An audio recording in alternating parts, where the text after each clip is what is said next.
I kind of go back and forth between tropicals and abstracts, and this is an example of one of my big tropicals. Abstracted, I mean the land there's some drippy reflection there and taped off texture here. But I like the really vibrant backgrounds that have a lot of motion, and then I typically when I paint do a great background and then figure out what kind of scene would do best on that background.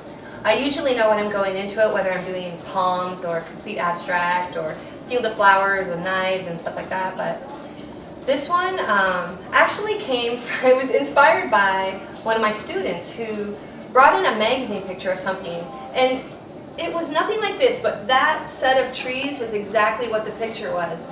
But I completely blew it out of proportion with the background and the land in the front and the drippiness. It's just, and what was learned from that with my student is that when you bring a picture in, you don't have to copy that picture, you just need to be inspired by it, which is what I teach my kids as well when I'm in school or doing private lessons. It's just, you can be inspired by anything you see.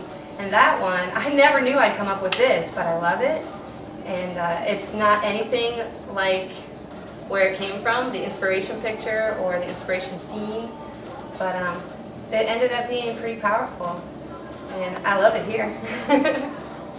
And these are I call them Miro type paintings, but the process is automatism, which the kids love and I teach it a lot, is you literally close your eyes and make a design and then paint in the pieces.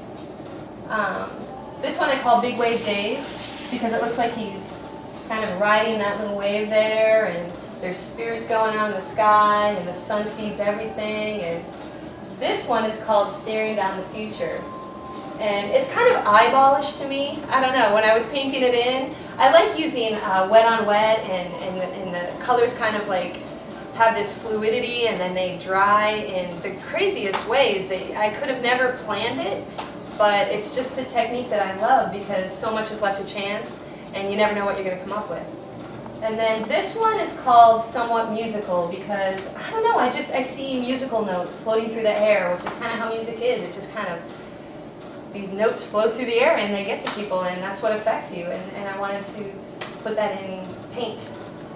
So, yes, I have a good balance between tropicals and abstracts. And sometimes I just go horizons, which is my chromatic abstraction that I do, where I do just, you know, sky and water and some sort of zip, usually glow in the dark in the middle, that's just fun. And then I play with technique. I play with the blue water. How many crazy things can I do in that blue water? Or in the sky, how much motion can I get into that sky? I just play and I have fun, and sometimes people love it and sometimes people don't get it, but it's always good for me. The first little studio I had, we lived in four of us in a one-bedroom apartment in South Beach, and I literally found a tool shed that had been locked up in the back of our building, and that was my studio. It had a little built-in bench. Somebody had built it. I don't know who it was, somebody who lived there. And that's where I played, that's where I experimented. And there was a great art store right down the street from us on Lincoln Road.